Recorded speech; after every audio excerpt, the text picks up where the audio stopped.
혹시 큰 기업 창업주가 자식들이나 일가 친척한테 경영권을 물려주지 않았다는 얘기 들어봤어요? 한국에서요? 그런 경우 거의 못 들어본 것 같잖아, 그렇죠? 근데 경영권은 그렇다 치고요, 재산마저도 자식들한테 안 물려주고, 심지어 보통은 재벌들이 후계자로 삼는 장남한테는 너는 대학 교육까지 시켜줬으니까 이제 자립해서 살아가라 이렇게 얘기하고, 심지어 돈은 한 푼도 안 물려주고, 그것도 모자라서 아예 세상을 떠날 때는 전 재산을 사회에 환원했다 이런 얘기 들어봤어요? 재벌의 길을 스스로 포기한 거지. 근데 이게 또 끝이 아니죠. 일제강점기에는 국내에서 기업을 하는데 일제에 협력하지 않은 건 물론이고 아예 독립운동까지 하고, 독립군한테 힘을 보태겠다고 스스로 군사훈련까지 받고, 또 일제가 패망한 뒤에는 서슬퍼런 정치 권력과도 타협하지 않고, 심지어 장관 자리를 준다는데도 마다하고, 정치권이랑 타협하지 않고, 그래서 특혜를 받은 것도 없는데 그럼에도 불구하고 세금은 꼬박꼬박 다 내고.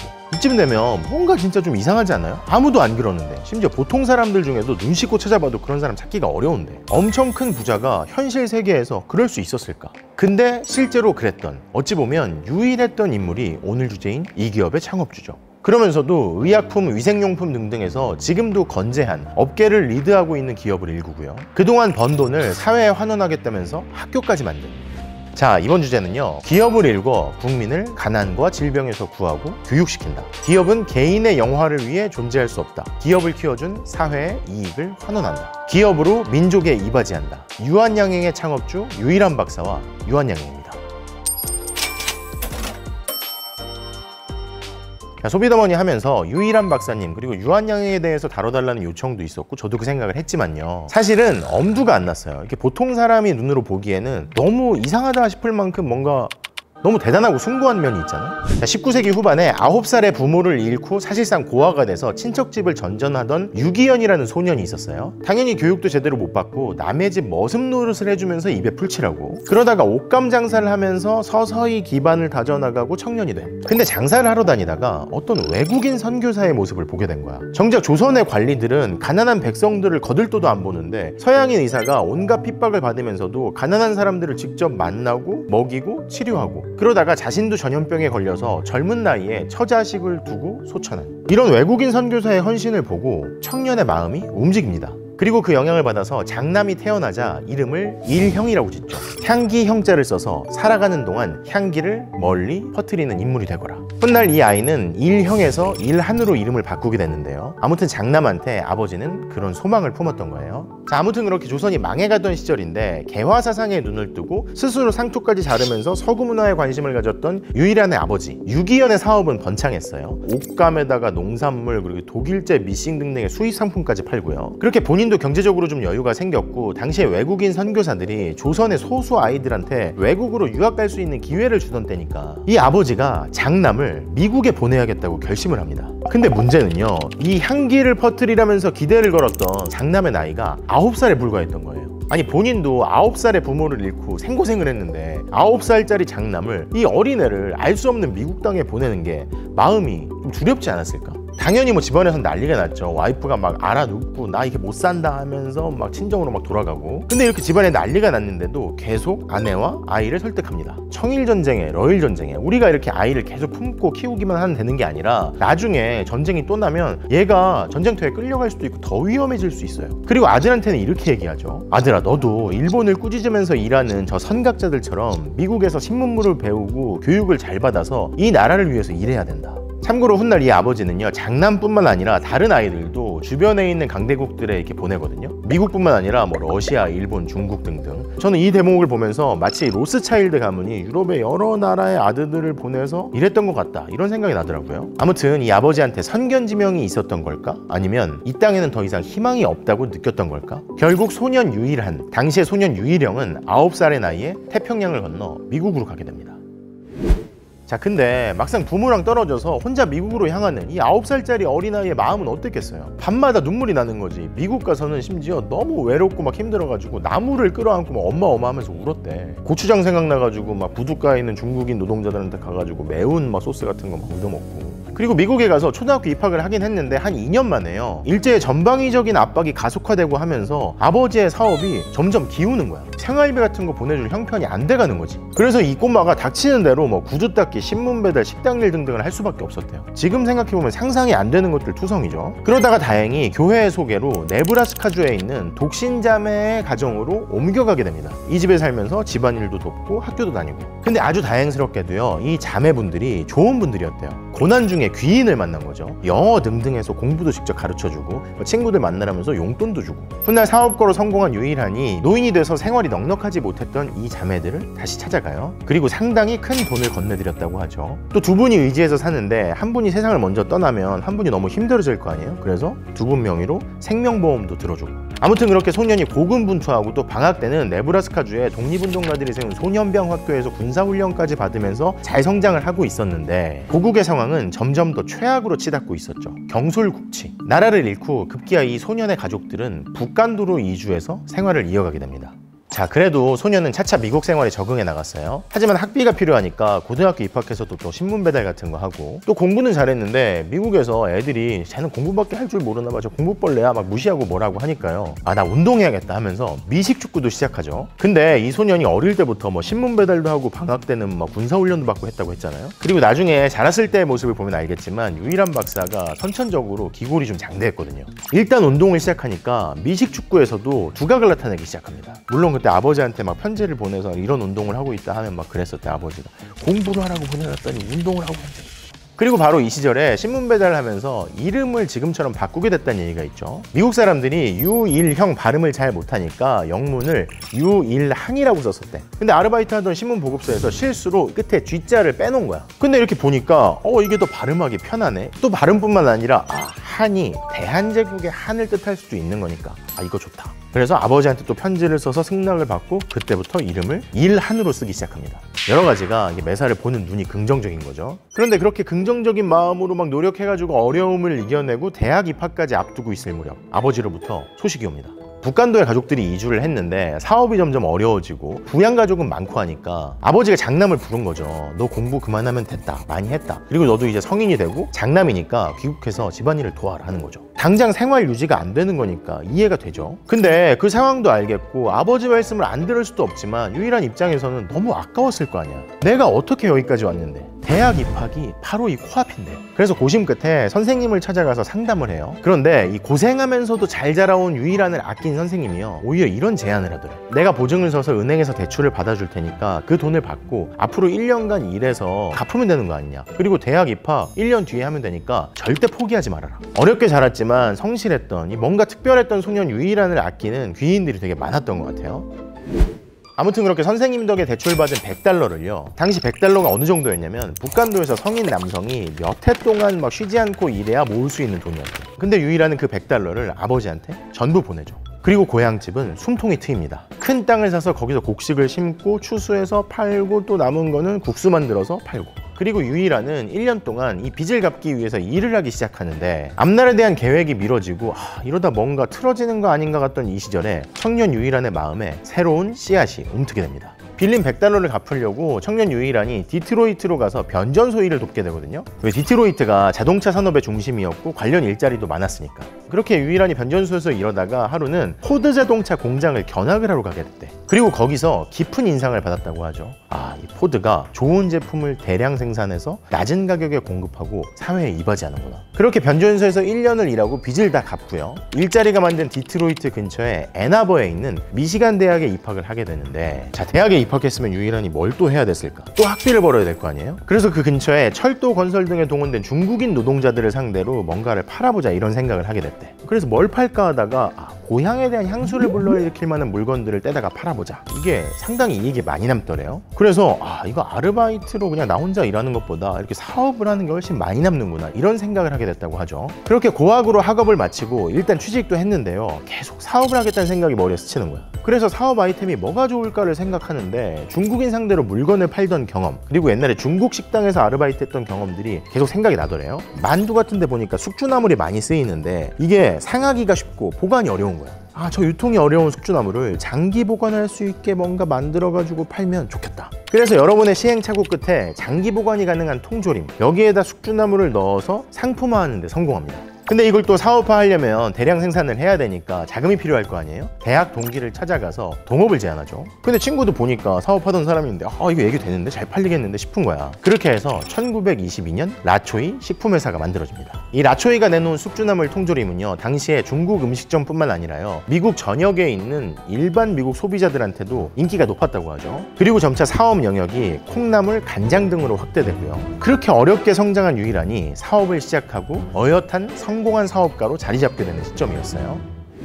근데 이 숙주나물이 녹두에다가 싹을 틔운 거잖아요. 주력 상품인 이 숙주나물 통조림을 만들려고 보니까 녹두 수급이 계속 잘 돼야 될 거 아니야. 그래서 어떻게 하면 질 좋은 녹두를 더 잘 구할 수 있을까 하다가 한국, 중국 생각이 나더래. 이 녹두를 중국이나 한국에서 수입해오면 좋겠다 싶은 거지. 그래서 해외 출장을 떠나죠. 중국 상하이를 거쳐서 일본을 거쳐 한국으로. 30살에 성공한 사업가가 된 유일한이요, 9살에 고향을 떠난 지 21년 만인 1925년 고향 땅을 밟게 된 거죠. 근데 막상 귀국을 해서 보니까 고국의 상황이 너무 열악한 거야. 당장 막 유일한은 일본 형사들이 막 미행을 하고요. 그렇게 막 일제 압박이 전방위적으로 심한데 또 사람들은 먹고 사느라고 독립에 관심도 없고. 근데 그렇게 또 잘 먹고 살면 또 몰라. 그것도 아닌 거죠. 제대로 먹고 살지도 못하고 아플 때 무슨 약 같은 걸 제대로 구할 수가 있겠어요? 의약품도 막 터무니없이 부족하고. 내가 음식 사업 때문에 들어왔는데 사람들의 열악한 삶이 자꾸 눈에 밟히는 거죠. 음식 사업이 먼저가 아니라 당장 저 사람들 밥 걱정 안 하고 또 아픈 사람들 돌볼 수 있게 의약품부터 구할 수 있게 해야겠다, 이런 생각이 들었대요. 그리고 21년 만에 가족들을 만났는데요, 일단 어렸을 때 떠났으니까 국어가 서투른 데다가 생활 양식이나 뭐 사고방식이 너무 달라져가지고 불편한 거야. 내가 꿈에 그리던 고국이 있고 가족들의 모습이 있는데 이게 내 상상과 실제가 전혀 다른 거지. 게다가 제일 마음에 걸렸던 게요, 아버지가 자꾸 뭐라고 하시는 거야. 아니, 공부해서 훌륭한 사람이 되라고 미국을 보내놨더니 무슨 돈을 번다고 나무를 팔고 앉아있냐. 나물 파는 거는 저 좌판에서 시장에서 노인들이 파는 거지. 아니, 미국에서 유학까지 하니 장남이 나물이 뭐냐, 나물이. 돈 벌겠다고 하는 것도 마음에 썩 차진 않는데 그래도 나물은 아니다. 그렇게 해서 유일한이 다시 미국으로 돌아왔을 땐 그 심경이 아주 복잡했대요. 고국으로 가는 게 맞을까? 가족들이랑 지내는 게 맞을까? 그러면서도 자꾸 안 돼 보이는 사람들 자꾸 생각나고, 그러면 식료품 말고 다른 사업을 한국에서 할 수 있을까? 막 생각이 꼬리에 꼬리를 계속 무는 거지. 그렇게 미국으로 돌아와서요, 대학 때부터의 친구와 결혼을 하고 유일한은 계속 식품 사업으로 성공을 이어나갔어요. 그런데 이렇게 성공적인 사업과 의사부부, 안정적인 가정을 꾸리고 미국에서 쭉 살 것만 같았던 유일한을요, 고국에서 날아온 편지 한 통이 흔들어 놓습니다. 당시 세브란스 의전을 이끌던 의료선교사 에비슨 박사가 쓴 편지였어요. 유일한은 지금의 연세대학교의 전신인 연희 전문의 상과 교수로, 유일한의 아내 호미리 선생은 세브란스의 소아과 과장으로 와서 일해달라는 초청 편지였어요. 우리 아버지와 집안, 그리고 어쩌면 내 운명까지 바꿔놓은 의료선교사, 그리고 비록 다른 인물이지만 같은 의료선교 일을 하고 있는 분으로부터 온 편지, 그리고 불쌍한 고국의 사람들. 안 그래도 고민하고 있던 차에 이건 내 운명이구나. 유일한은 아내와 상의한 끝에 귀국을 결심하죠. 그리고 곧이어 동업하던 친구에게 자신의 라초이 회사 지분을 넘기고요, 그 몫으로 25만 달러를 받아서 의약품을 사기로 하고 함께 독립운동을 했던 자신의 멘토였던 서재필 박사를 찾아갑니다. 박사님, 제가 귀국해서 이러이러한 일들을 하려고 합니다. 그런데 그렇게 결심을 밝힌 유일한에게 서재필 박사는 부탁을 하죠. 어떠한 경우에도 일제에 빌붙거나 변절하지 말고 민족의 지조를 지키라는 부탁이었어요. 그리고 서재필 박사는 자신의 딸이 만든 목각품을 선물합니다. 거기에는 유일한 박사의 성씨를 뜻하기도 하는 지금의 유한양행의 상징인 버드나무가 새겨져 있었죠. 이 버드나무처럼 우리 민족이 편히 쉴 수 있는 큰 그늘이 되어주게나. 유일한은 그 작품을 지니고 고국에 돌아옵니다. 유일한의 이름을 딴 유한, 그리고 대양을 건넌다는 뜻의 양행, 유한양행이 시작되죠.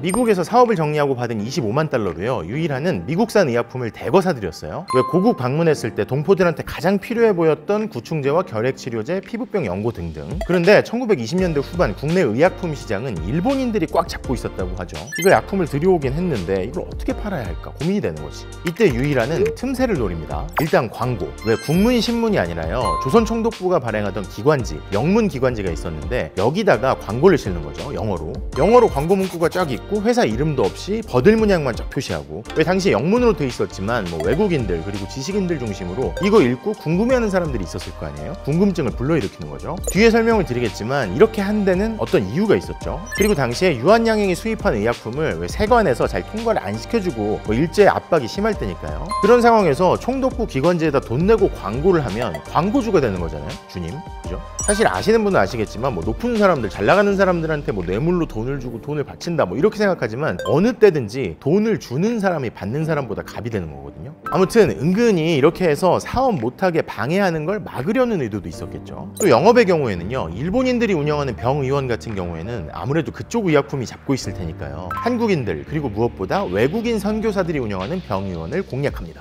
서울의 세브란스 병원, 전주 예수병원, 순천 미동병원 등등. 그리고 직접 사장님이 차를 몰고 지방 곳곳으로 영업을 다녀요. 왜 생각해봐요. 드라마도 있었잖아요, 그죠? 분명히 우리랑 비슷하게 생긴 사람인데 미국에서 금이 환영했대. 영어도 잘해. 그리고 풍채도 막 드물게 좋아. 미스터 선샤인 봤니? 유진초이 이렇게 저 사람인데 영어를 막 하는 거지. 게다가 이런 분이 귀한 미국산 의약품을 수입해다가 가져와서 판대. 유한양행의 사업은 빠르게 성장하기 시작하죠. 그러면서 점차 의약품뿐만 아니라 뭐 화장품, 위생용품, 비누, 락스, 치약 등등으로 영역을 확대하고요. 그리고 사업이 본격적으로 크기 시작하니까 국내 신문에도 광고를 시작하죠. 뭐 과장 광고도 없어요. 내용이 막 이래. 이건 미국산입니다. 그리고 우리 회사에는 미국 의학 박사도 있습니다. 왜 미국 의학 박사, 유일한 박사님 부인이 계셨으니까. 그러면서 사업은 더 크고 더 많은 외국 제약사들과 거래를 트기 시작하고, 그래서 새로운 약품도 들여오고 뭐 반창고에다가 수술할 때 필요한 물건들도 계속 들여와서 판매하고. 1930년대 들어서는 일제가 만주로 손을 뻗치고 또 일본 회사들이 만주에 진출하니까 그 기회를 노려서 만주에도 진출하고. 그러니까 유한양행이 국내에만 머무는 게 아니라 수출까지 하겠다 이렇게 마음을 먹은 거였겠죠. 그러면 그 시절에 유일한 박사의 유한양행은 미국산 수입만 했느냐, 그리고 뭐 또 사업하는 데만 집중했느냐? 물론 아닙니다. 자, 일단 미국 물건 수입상에 그칠 수 없다 해가지고요, 상비약부터 직접 제조를 하기 시작하고요. 그 시절 개발한 게 지금도 있는 안티프라민이죠. 약이 귀할 텐데 이 소염 진통제, 믿을만한 유한양행이 만든 이거에 사람들이 막 열광하는 거지. 나중에도 한동안 집집마다 이거 없는 집이 없었어요. 그리고 또 우리가 돈을 버는 이유가 뭐냐? 동포들이 쉴 수 있는 그늘이 되어주는 거. 동포들 건강을 위해서 사업하는 게 아니냐. 그래서 좋은 제품을 들여와서 싸게 파는 건 기본이고요. 남들이 안 짓는 뭐 필요한 시설도 막 짓고, 또 이게 수도권만 있는 게 아니잖아요. 지방에다가 필요한 의약품을 어떻게 보낼 거냐 이런 방안을 막 궁리하고. 그러던 어느 날 하루는 이런 적이 있었대요. 어느 날 밤 유한양행에 긴급한 연락이 온 거예요. 해주 지역에서 긴급 수술을 하는 환자가 수입산 주사약이 없어서 죽어간다고. 근데 그날 당직하던 젊은 직원 하나가요, 회사에 있던 그 수입산 주사약을 들고 경의선 기관사한테 막 달려간 거지. 이걸 뭐 둘둘 말아가지고 포장해가지고, 이 주사약 유리병이 안 깨지게 내가 포장을 했으니까 기관사님 이거 어느 지역을 지날 때 그 차창 밖으로 던져만 주세요 이렇게 부탁을 한 거야. 그래서 실제로 기관사분이 그 지역을 지날 때 던져가지고 그걸 받은 병원 직원이 가져가서 환자를 치료해서 살아나고. 근데 그 다음 날이 됐는데 유일한 사장님이 그 젊은 직원을 부르더래. 뭐라고 했을까? 감히 허락도 안 받고 이 비싸고 귀한 회사의 자산을 마음대로 갖다 줘? 뭐 그랬을까? 아닙니다. 유일한 사장이 당시에 그랬대요. 어떻게 그런 기특한 생각을 했나? 내 고민이 해결됐네. 그러니까 유일한 박사는 유한양행이 수입한 그 귀한 약품들을 지방에도 잘 보내고 싶었던 거예요. 그래서 이 사건을 계기로 해서 특수 포장 용기를 개발하라고 지시하고, 훗날 비슷한 일이 있을 때는 똑같이 기관사한테 전달하고 던지고. 또 다른 일화는 당시에 많은 회사들이 왜 자양강장제라고 있잖아요. 마시면 막 힘나고 먹고 막 그러는 거. 그런 자양강장제를 만들 때 마약성 성분을 넣는 경우가 덜어 있었대. 그래서 어떤 직원이 우리도 이런 거 해야 되지 않을까 사장님이 이렇게 건의를 하면 막 혼쭐을 냈대. 자네 회사 나가야겠다. 우리가 사업을 왜 하는데? 뭐 이렇게 얘기를 하면서 절대 그렇게 하지 말라고 하고, 그리고 남들이 원료를 덜 넣을 때, 그러니까 재료비를 아껴서 더 남겨보자 이렇게 생각을 할 때 오히려 유한양행의 약은 품질에 이상이 없는 선에서 성분을 더 넣었대요. 그러니까 기업은 사회를 위해 존재한다 이런 평소에 자신의 이야기를 행동으로 실천한 거죠. 이 밖에도 이미 1930년대에 제약 공장과 연구소를 세워서 약품을 직접 만들고요. 많은 사람들에게 꼭 필요한 약품인데 국내에 제대로 된 게 없으면 외국에서 그걸 찾은 다음에 들여오고, 그걸 어렵게 들어왔으니까 비싸게 팔 수도 있잖아. 근데 여기다가 이유는 또 얼마 안 붙여서 팔고. 또 이 정도에서 그치는 게 아니라요, 동포들이 만든 것 중에서 외국에 수출할 만한 걸 찾아보자. 그래서 이걸 팔아서 도움을 줘보자 하면서 뭐 국산 화문석, 대나무 공예품 같은 걸 사들여가지고 외국에 수출에도 성공합니다. 그러면서 대공황, 중일전쟁 등으로 시장이 극심하게 어려울 때도 유한양행은 성장을 지속했죠. 하지만 1940년대 들면서 상황은 계속 나빠졌죠. 제2차 세계대전이 발발하고 일본이 폭주하면서요, 의약품 판매도 통제하고, 유한양행한테는 사실 미국 회사 아니냐 이렇게 시비 걸고, 또 유한양행이 주로 미국산을 파는데 미국산 제품과 원료 수입도 막고. 그래도 유한양행은요, 미리 원료를 수입해둔 걸로 버티고요. 또 아까 만주 같은 데 진출했다고 했잖아요, 국외에. 거기다가 창고를 만들어서 또 원료를 보관하고, 또 뭐 국내에서도 막 약초 같은 거 길러서 원료를 조달하고. 또 일제가 아무리 트집을 잡으려고 해도요, 평소에 워낙 세금도 잘 내고 법을 어기는 보이는 게 없으니까 꼬투리 잡기도 어려운 거죠. 그럼에도 불구하고 무척 어려운 시기였다고 해요. 또 미국에 출장소 세우려고 유일한 사장이 출국을 했으니 회사가 또 더 어려웠겠죠. 근데 이렇게 듣고 보면 그렇게 회사가 어려운데 미국에 출국을 해? 그래서 안 돌아와? 이게 무슨 얘기야? 그때 유일한 사장은 왜 미국에서 안 돌아오고 뭘 하고 있었느냐? 미국 CIA의 전신이죠. OSS의 한국 담당 고문으로 활약을 하고 있었어요. 이게 무슨 얘기냐? 향후 미국이 한반도에서 일본과 전투를 벌이게 되면 그때 투입할 특수부대를 만드는 일을 돕고 있었던 거예요. 그러면서 동시에 재미 한인들이 만든 항일 군사조직 맹호군 설립도 주도하고요. 근데 또 이 정도에서 끝이 아니죠. 나이 50이 넘어가는 1945년 무렵에는요, 미국의 비밀작전 네포 프로젝트 국내에 진입해서 일제를 제압하려는 이 비밀작전 요원으로 미국에서 아예 직접 훈련까지 받고 있었어요. 각종 무기는 뭐 어떻게 쓰는 거면 낙하산 침투는 어떻게 하고 폭파는 어떻게 하고, 아니 이게 나이가 50이 넘었는데, 그죠? 그리고 또 이 모든 사실을 유일한 박사님 본인이 얘기해서 알려진 게 아니고요. 이 사실들은 훗날 박사님 소천 이후에 미국 CIA의 기밀 문서가 비밀 해제되면서 세상에 알려지게 됐죠. 기밀 해제된 문서에는 이런 내용들이 담겨 있어요. 암호명 A, 나이 50세, 어릴 때 미국에 와서 교육을 받고 1927년 한국에 돌아가서 사업을 시작했다. 투철한 애국자이고 전략적으로 중요한 도시들의 회사 지사들을 세웠다. 그리고 회사 간부들 역시 투철한 애국자들로 채웠다. 유사시에는 이들을 비밀 조직의 핵심으로 둘 의도였다. 회사에 명운이 달려있음에도 불구하고 그는 자기 사업을 헌신하는데 기꺼이 동의했다. 그냥 여러 가지가 너무 대단하지 않아요? 어렸을 때 미국에 가서 또 미국에서 어렵게 사업을 성공하고 또 나이 50이 넘어서 부와 명예를 손에 다 쥐었는데 또 막 이게 막 그렇잖아요, 그죠? 다만 이렇게 훈련하고 준비를 했는데요, 침투작전이 시행되기 직전 일제가 패망하면서요, 침투가 실제로 이루어지진 않았습니다. 그래도 그렇게 유일한 박사가 꿈에 그리던 독립이 찾아왔는데 조국의 현실은 기대와 달랐다고 하죠. 우선 광복 이후 국내 상황이 대혼란이었던 거예요. 왜 남한엔 미군이 들어오고 북한에는 소련군이 들어오고, 그러면서 유한양행으로서는 만주나 왜 북쪽에 마련한 창고나 재고품들을 되찾기가 어려워지고요. 유한양행이 이때 전체 자산의 80% 가까이를 잃었다고 하죠.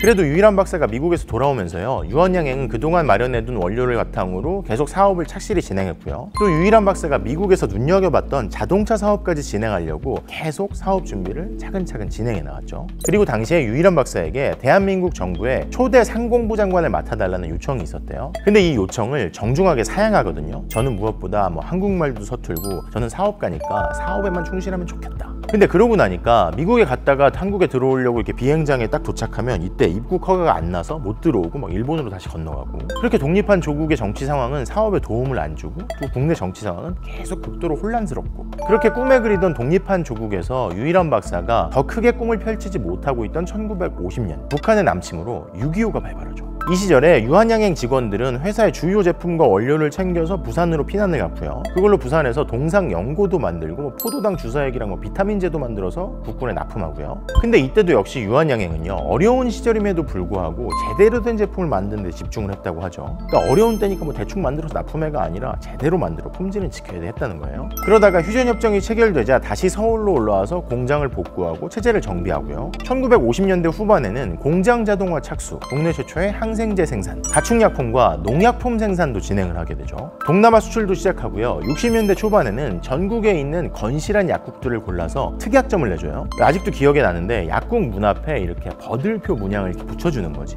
그렇게 해서 도매상을 거치지 않고 특약점을 만들어서 유통력을 키우는 거죠. 직거래를 하는. 일제강점기, 광복이 되고 또 휴전을 하고 그 어려운 시절들을 겪어내면서요, 유한양행은 판매하는 제품도 다양화하고 품질도 높이고 유통 채널도 다지고. 그렇지만 유일한 박사의 사업에 발목을 잡는 일은 또 계속됐죠. 일단 아까 말씀드린 자동차 사업, 왜 유일한 박사가 자동차 사업에 뜻이 있었다고 했잖아요. 그래서 미국의 크라이슬러와 합작해서 국내에 회사도 만들고요, 미국산 부속품들을 대거 들여오고 있었는데 정부가 자동차와 부속품 수입을 제한하면서요, 거액을 들여서 사들인 자동차 부속품이 세관을 통과하지도 못한 채 자동차 사업은 좌초되고 말았죠. 또 그땐 다들 그랬겠지만 정치권 역시 사업만 하게 내버려 두질 않았어요. 자유당 정부 시절에 자동차 사업이 좌초되고 또 정치 자금을 계속 요구하는데 안 내니까 세무조사 막 계속되고, 근데 아무리 털고 털어도 나오는 게 없는 거지. 그런 얘기 하잖아요. 파도 미담이다. 왜 유일한 박사가 평소에 그런 얘기를 했다고 하거든요. 불나면 소방서에 불 꺼달라고 요구하는 것이 국민의 권리라면 소방차 사는데 돈을 내는 것은 국민의 의무다라고요. 납세 의무라는 거죠. 그래도 계속 정치 자금 내놓으라고 막 압박이 들어오니까 어떻게 했느냐.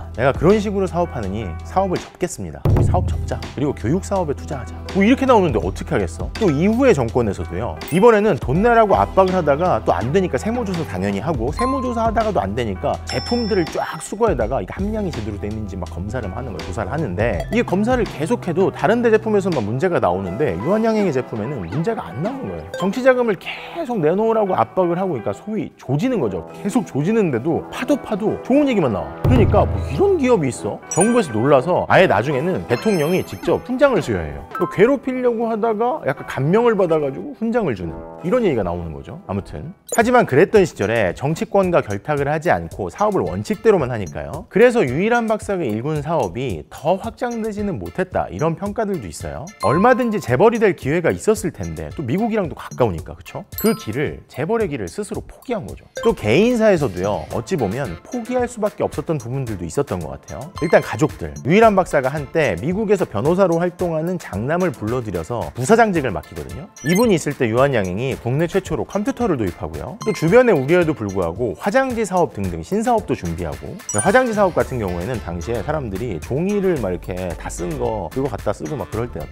근데 그런 시절에 무슨 화장지를 파냐, 이게 사치다 해서 반대한 거지. 아무튼 이런 신사업을 비롯해서 미국이 킴벌리 클라크와 합작도 결정하고 했는데, 이분이 사고방식이 너무 미국식이니까, 미국인이잖아, 그죠? 미국에서 자랐고 60년대 당시에 한국 기업 문화랑 계속 직원들이랑 마찰이 일어나는 거예요. 계속 마찰이 있는데 유일한 박사가 이때 어떻게 했을까? 미국이 훨씬 선진국이고 미국 기업 문화가 훨씬 앞서 있으니까 그걸 보고 배워하고 다그쳤을까? 직원들을? 유일한 박사는 직원들을 내친 게 아니라요, 장남을 회사 경영에서 물러나게 합니다. 그래서 아들은 곧바로 미국으로 돌아갔고요. 미국인인 부인과도 한국에서 같이 지내지 못하고, 그나마 딸과는 잘 지냈지만 결혼했으니까 또 따로 살고. 그러니까 미국에서의 안락한 삶을 버리고 조국에 도움이 되겠다면서 들어와서 사업을 일으키고 사업을 계속하고 있는데, 정작 조국의 정치권은 별로 안 도와줘. 개인의 영화보다 유한양행이라는 기업을 우선시하는 중에 가족들과도 멀어지게 되고, 어떻게 보면 영원한 이방인과 같은 삶이랄까? 한국에서 태어난 한국인인데 미국에서 교육을 받고 미국식 사고방식이 자리 잡고 있고, 근데 한국인도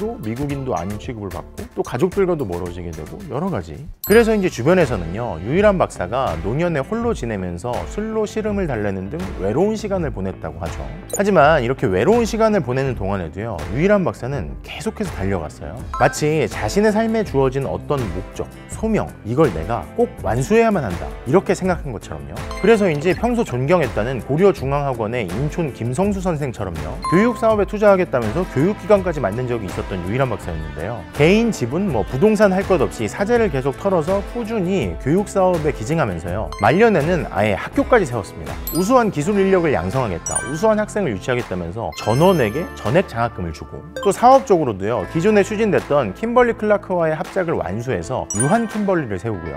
계속 성장했던 유한양행의 경우에는요, 회사는 개인의 것이 아니다라는 평소 이야기처럼 가족도 친척도 아닌 회사 임원한테 사장직을 물려줬죠. 그리고 건강이 악화돼서 병상에 머물던 유일한 박사는요, 1971년 봄 76세를 일기로 세상을 떠났습니다. 그런데 사람들을 더 놀라게 한 건요, 일찍부터 작성하기 시작했다는 유일한 박사의 유언장이 공개되고 난 이후였어요. 내용이 이래요. 손녀에게 학자금을 준다. 딸에게는 묘소 주변에 땅을 좀 물려준다. 아들은 대학까지 졸업시켰으니 앞으로 자립해서 살아가거라. 그리고 나의 소유 주식 전부는 기증한다. 현 시점에서 유한양행만 보더라도요, 국내 제약사 가운데 매출이 가장 높은 편에 속하거든요. 그 여러 회사의 지분, 부동산 다 합치면 그 재산이 얼마나 많았겠어요. 그리고 아까 묘소 주변에 땅을 좀 물려줬다는 유일한 박사의 따님 역시요, 세상을 떠날 때 전 재산을 유한재단에 기증했으니까, 그러니까 유일한 박사가 일군 재산은 전부가 사회로 돌아갔다고 볼 수 있는 거죠. 그 결과 유일한 박사님이 세운 기업들은 창업자의 후손들이 이어가고 있지 않고요, 읽었던 재산도 모두 유일한 박사님 가족들의 손에 있지 않죠. 왜 1편에서 그런 말씀을 드렸잖아요. 이렇게 훌륭한 인물이 때로는 뜻을 약간이라도 꺾고 더 큰 기업을 이뤘으면 지금 어땠을까? 그리고 그 훌륭한 분의 후손들이 그 뜻을 이어서 계속 사업을 이어나갔으면 어땠을까? 그런 아쉬움이 든다고요. 그런데 곰곰이 생각해보니까 유일한 박사님은요, 자신의 뜻을 꼭 자신의 가족들이, 후손들이 이어가야 하는 건 아니다, 이렇게 생각했던 건 아니었을까 싶더라고요. 그러니까 박사님이 키운 회사, 직원들, 그리고 그가 배움의 길을 열어준 사람들, 또 유한양행이 판매한 약품으로 치료받은 국민들이 그 뜻을 이어나갈 수도 있는 거니까요. 그래서 결국 유한양행 일가라는 재벌가가 만들어지진 않았지만요, 소수의 재벌가 사람들 그 일부가 이루는 것보다 어쩌면 더 큰 무언가가 더 많은 사람들을 통해서 이루어질 수 있다고 생각하셨던 건 아닐까, 이런 생각이 들더라고요. 실제로 유일한 박사님이 말년에 직원한테 그런 얘기를 남긴 적이 있다고 해요. 나는 여한이 없다. 나를 따르는 사람들이 많으니 내가 못다한 일도 당신들이 다 할 수 있을 거야 라고요. 제가 두 편에 걸쳐서 말이 길었는데요, 제 얘기를 더 못할 게 아니라 유일한 박사님이 늘 지니고 계셨다는 메모, 아끼던 직원에게 한 이야기, 그리고 손녀에게 남겼다는 얘기로 이번 편 마치도록 하겠습니다. 우리는 한국인이야. 열심히 일해서 남의 나라 못지않게 잘 살아보자. 무언가를 자신의 힘으로 해내는 사람만이 자기 삶의 진짜 주인이야. 어제는 한낱 꿈에 지나지 않고 내일은 하나의 환상일 뿐이다. 하지만 최선을 다한 오늘은 어제를 행복의 꿈으로 만들고 내일을 희망의 비전으로 변화시킨다.